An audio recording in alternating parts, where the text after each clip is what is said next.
recebemos Fernanda de Almeida Pinheiro, especialista em assuntos jurídicos, Diana Ramos, diretora do Jornal Negócios, e Alexandre Malhado, jornalista da revista Sábado. Boa tarde a todos, obrigada pela presença. Diana, começo por ti, aqui por esta questão também levantada por José Luís Carneiro. Porquê é que o Estado, de repente, decidiu voltar a ser acionista da REN e porquê é que não comprou estas ações diretamente à empresa e comprou a um acionista privado? Não poderia comprar diretamente à empresa, teria sempre que fazer uma operação junto de um acionista ou em mercado comprando títulos que estivessem dispersos em bolsa. Podia ser, de facto, um dos cenários. Não, se calhar, muitos não foram estando atentos ao que o Primeiro-Ministro foi dizendo, mas ainda durante a corrida para as legislativas, Luís Montenegro pela primeira vez disse que do bolo de privatizações que tinha sido feito, a única da qual se arrependia e que considerava que tinha sido de alguma forma um erro, era a REN. E justificou isso na altura também por causa do enquadramento do apagão que tivemos. Em abril do ano passado. Em abril do ano passado. E nesse sentido, deixou ali um bocadinho a porta aberta a que setores estratégicos pudessem, de alguma forma, voltar aqui a ter um posicionamento do governo.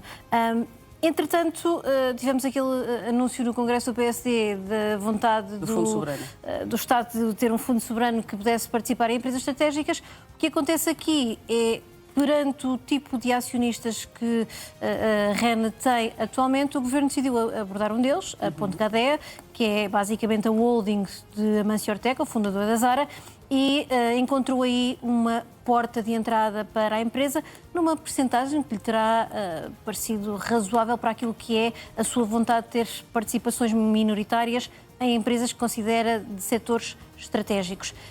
Há muitas questões ainda por responder neste tema, como vimos pelas críticas que foram deixadas pelos diferentes partidos da oposição. José Luís Carneiro foi muito vocal ontem na festa em Olhão sobre o facto de não se perceber sequer o preço, se há ou não há um prémio de saída, como é que foi financiada esta operação. Portanto, há alguns detalhes que ainda não foram prestados ao mercado, tanto mais porque esta operação está também ainda sujeita a visto prévio do Tribunal de Contas.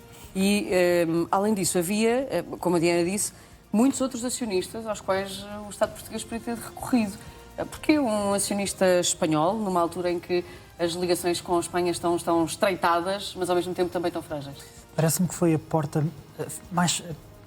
mais fácil que Luís Montenegro encontrou para entrar no capital e para... Luís Montenegro, como a Diana já tinha referido, já tinha dado alguns sinais de querer ter posição em alguns setores estratégicos. A REN, com o apagão, naturalmente que é um deles.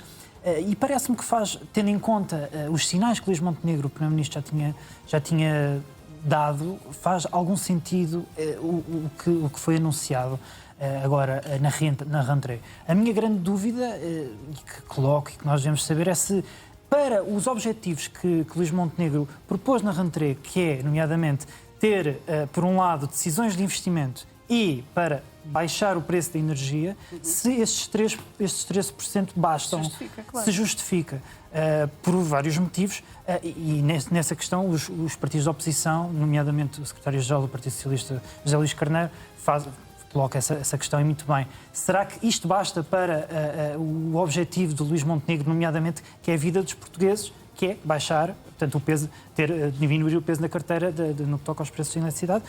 E, portanto, parece-me que, não sei até que ponto é que isto pode ser também uma medida, até um certo ponto, populista, na forma como foi apresentada, pelo menos, nesta rentrée do partido do PSD. Deixa-me só fazer aqui antes um preciosismo que perguntaste porquê os espanhóis.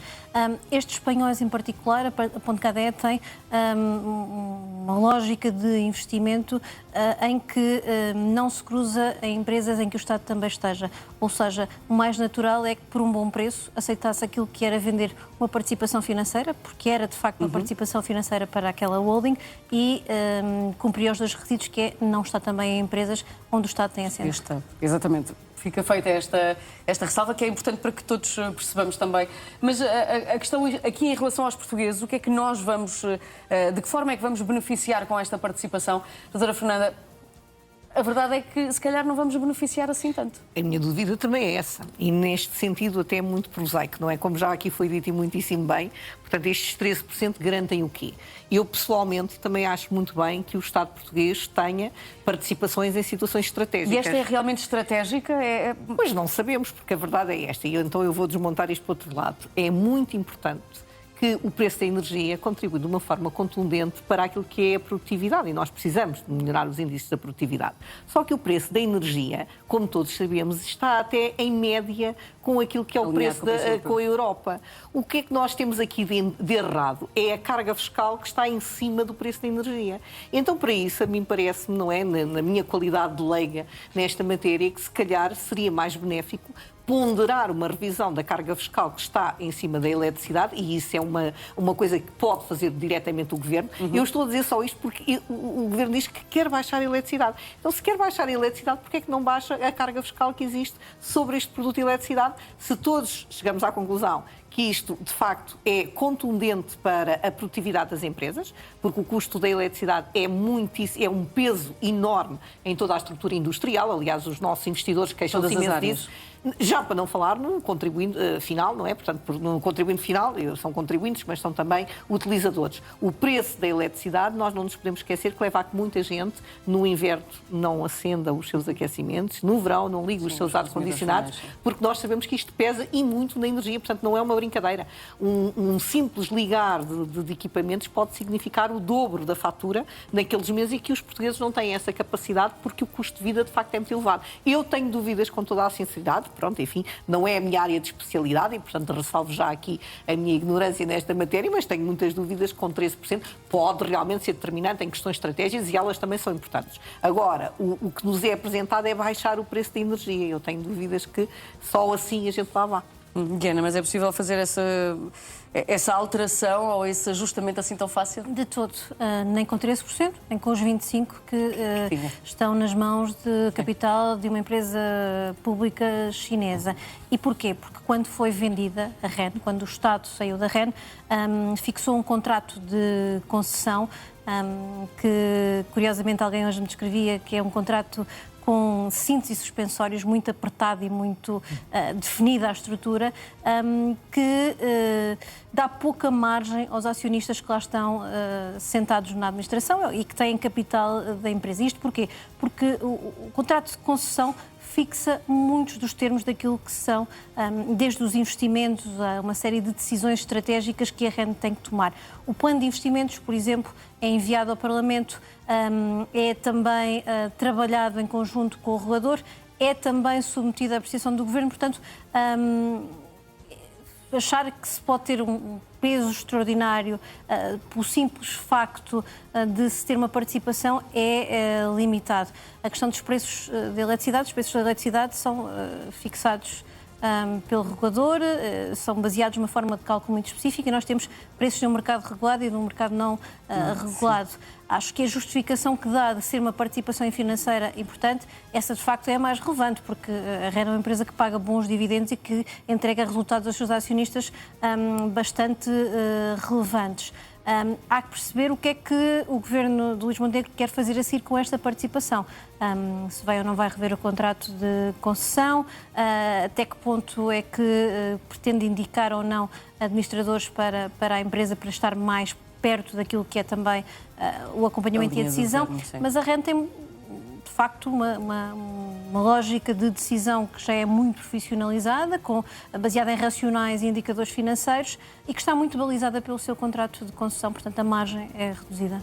Bem, este é um dos temas do fim de semana, que foi de rentrée política também.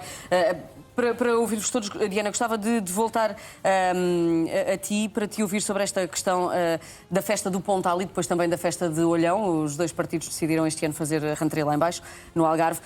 E aqui, além desta questão da REN, também houve outra promessa do Primeiro-Ministro, aliás, várias, mas uma promessa do Primeiro-Ministro: se as contas permitirem, vão continuar a aumentar as pensões e a baixar o IRS. As contas vão permitir? Não existem ainda certezas, por isso é que Luís Montenegro não se atravessa por nenhum resultado. A expectativa é que exista um ligeiro déficit este ano.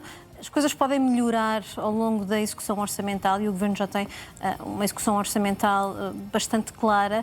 A economia recuperou um bocadinho mais depois de junho e, portanto, já há aqui provavelmente alguns indicadores que podem dar maior margem de liberdade ao Executivo, mas serão sempre contas muito estreitas e que terão que ser geridas muito provavelmente pelo Ministro das Finanças até ao último cento. E com base nisso também, a proposta de orçamento do Estado que venha a ser apresentada será ela própria muito condicionada. Estar já a fazer promessas que condicionam um ano que será tendencialmente mais difícil seria demasiado arriscado.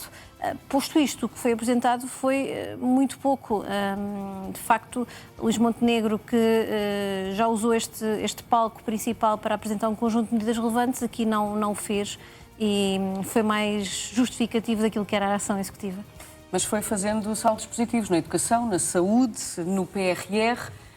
Na realidade é exatamente assim? O Primeiro-Ministro tinha que apresentar bombons no meio de uns últimas semanas, diria até alguns últimos meses complicados de um ponto de vista mediático para o Governo. Educação, e concreto, não é mediático, interna. é mesmo concreto. Houve problemas, crises, nomeadamente que toca à educação e à administração interna, apesar de José Luís Carneiro na sua reentrée não tocou tanto na administração interna, mas salientou bastante a parte da educação.